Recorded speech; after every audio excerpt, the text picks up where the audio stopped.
Namaskaram, Bhagavad Gita, 7th chapter, 17th sloka.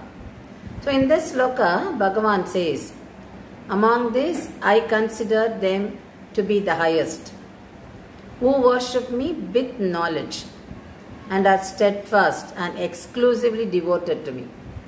I am very dear to them and they are dear to me. He explained the 4 types of bhaktas: Arthan, Artyarthi, Jignasu and Jnani. That is, people who are in distress. The distressed people, they pray for getting back what they lost, or some want to earn wealth fresh.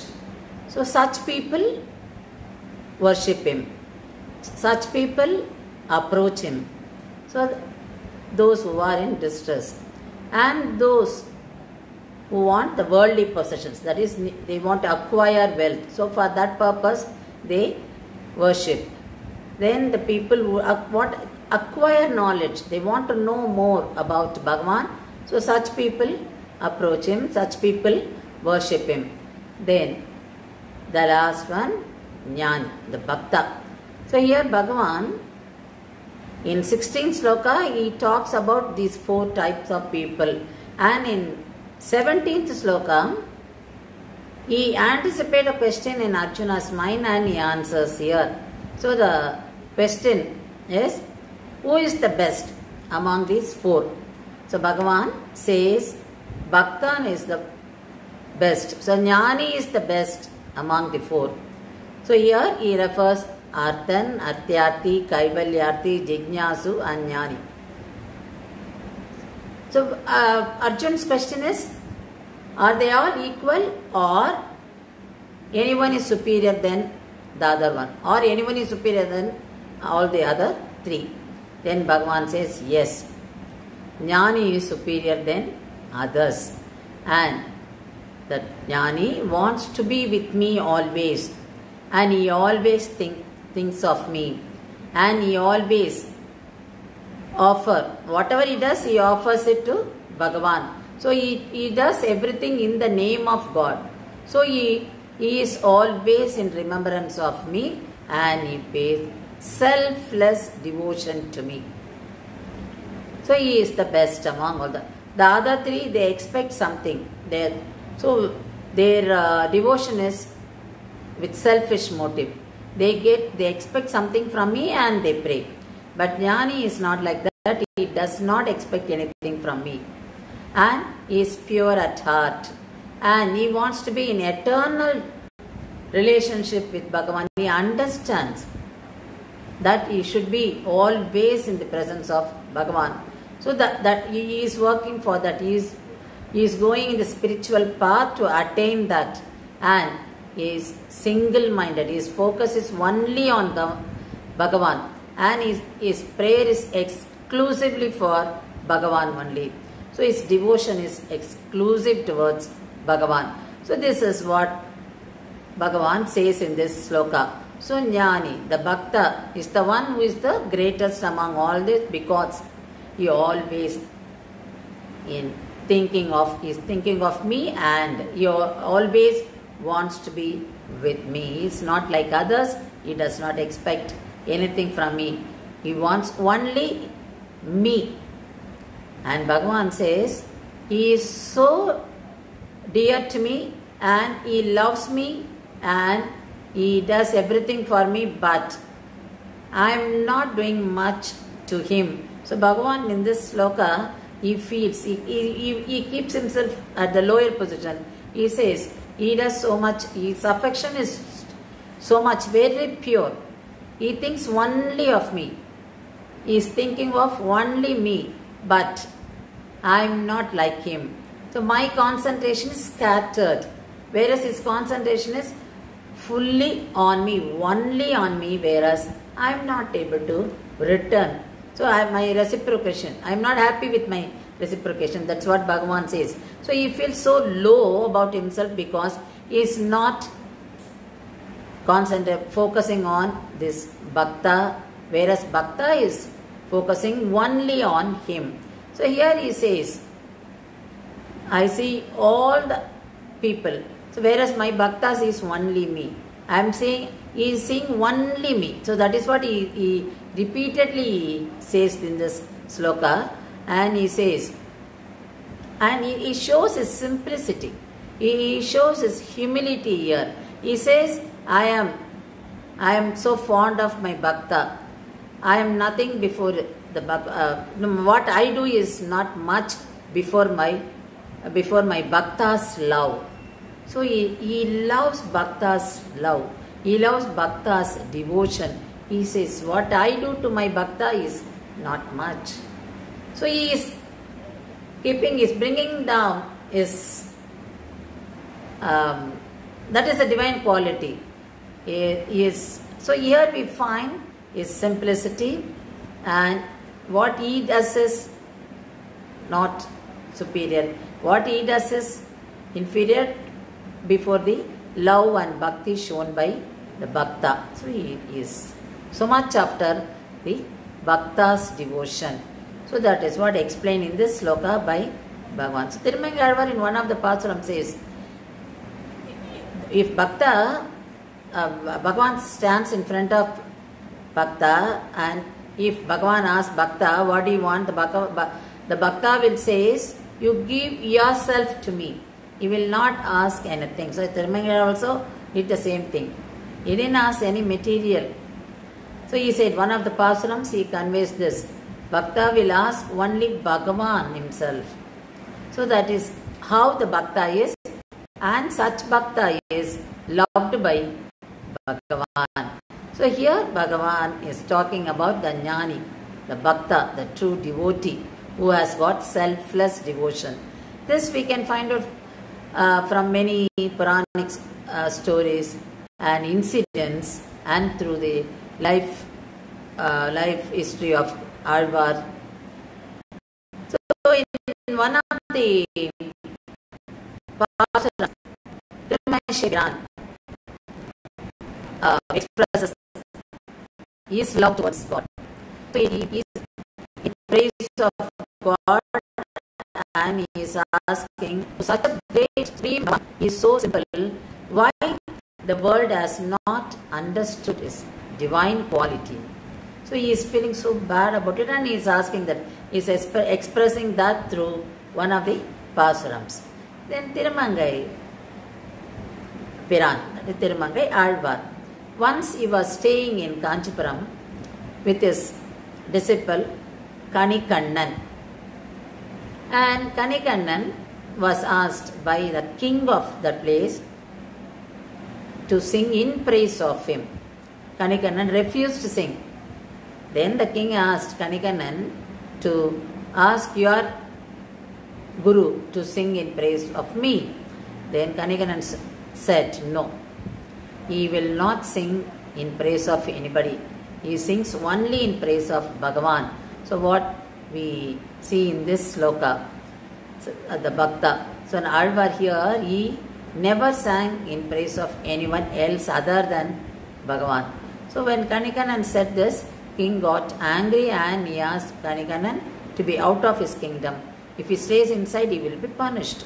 So Kanikannan goes to Tirumangai Piran, and he explains everything to him, what all happened in the palace. Then Kanikannan is leaving the Kachi, that is Kanchipuram, and Tirumangai Piran is following him. Then Tirumangai Piran tells Bhagavan, we are all going. So that he says through Pasuram, Kanikannan Pogindran, Kamar Punkachi. So he is leaving the Kachi, the Kanchipuram. Manivanna ni kidakka vendam. You don't lie down here. Tunivadaya Chenna Pulavanam Pogindren. I am also going. Niyam Mundan Painaga Payai Churutikol. So you roll your bed. The bed is Nagam, that Adisation. So you roll your bed and come on, we are all moving. Bhagavan immediately, he got up and he walked behind Tirumangai Piran. So Kanikannan is going, Kanikannan is followed by Tirumeshai, then Tirumeshai, after Tirumeshai, Bhagavan is going. So the whole night they were outside. Then entire kingdom suffered because everywhere they could feel only the darkness, and they all informed Bhagavan. They all informed the king about it. The king said, no, you made mistake by asking them to sing in praise of you.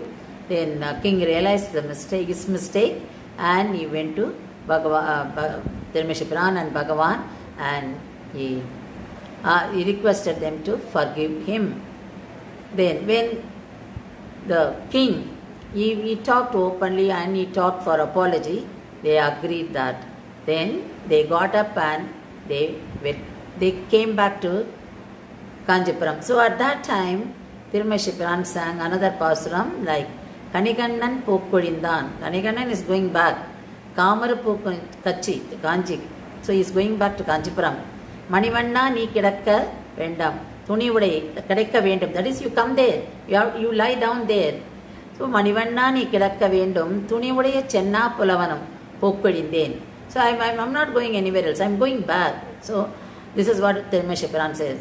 Anneyum mundan painagappayai. So you take your bed and lie down there. So come back to Kanchipuram, and he lie down there. Bhagavan followed that instruction given by Tirumeshai, and there when he went back and he put the bed, that is Nagam, that Adiseshan, and he was lying in the other direction. That is, he kept his head on the left arm. So in this temple we can find Bhagavan in the other direction, whereas in other temples we find Bhagavan keeping his head on the right hand, but here in left hand. So he is seeing the other direction, because this was that Bhagavan left and he came back. So to inform others, Bhagavan did that, and Bhagavan followed his bhaktas. He didn't have any second thought. He immediately followed Tirumeshai instruction. So this is a beautiful incident happened in Tirumeshai life, and Bhagavan, we learn how Bhagavan loves his devotees. So here we find Bhagavan's love for bhaktas. So this is what happens to all bhaktas. He loves his bhaktas. He wants only pure love from us. He wants only true love from us. He accepts anything. He is very impartial. He doesn't expect any wealthy background or anything. Whoever gives, he accepts. So he loves his bhaktas. That is what we learn from this sloka. So how Bhagavan is simple. We also like to live a very simple life, and we should be humble. Such a supreme person, supreme Bhagavan is so, he is like a very simple man, and he is following the instruction of Bhakta. So what we learn from this is we have to be very humble, and we have to be very simple, and we should love people. We should understand the love shown by others to us. So in this Pasuram, there is another Pasuram by Tirumeshai Piran in Tiruchandabratam. Palin Nirmai, Chempon Nirmai, Pasiyin Pasum Puram, Polum Nirmai, Potpudai Tadat Vandu Vindulam, Nilan Nirmai Yendrivai, Nerenda Kalam Nangumai, Mali Nirmai Vayagam, Mareta Tenna Nirmaye. So in this Pasuram, Tirumeshai Piran says, he says, you are the sweetness and milk. You are the brightness of precious gold. You are the freshness of the green mass. And you are the color of those bees which drink honey and they fly around the ponds. So here, Tirumeshai Piran is referring the color of Bhagavan. So Bhagavan took white color because white color during the Treta Yuga, because the people had sattva quality. So he accepted that white color. Then the Treta Yuga, he took that golden, the pure golden color. And in the next Dwapara Yugam, he took the color of the mass, the green, dark green color. And in Kali Yuga, he took the color of those bees, the dark color, the bluish black. So he is describing how Bhagavan changes the color according to the yugas. So such a supreme Bhagavan is so simple. Why people have not why the earth has not understood the divine qualities of Bhagavan. So he is bringing out his emotions through this Pasram. So he wants everyone to learn more about Bhagavan. So when we learn more about Bhagavan, we go nearer and nearer to Bhagavan, and we will be the Bhakta whom Bhagavan loves. There will be pure love. There will be selfless devotion.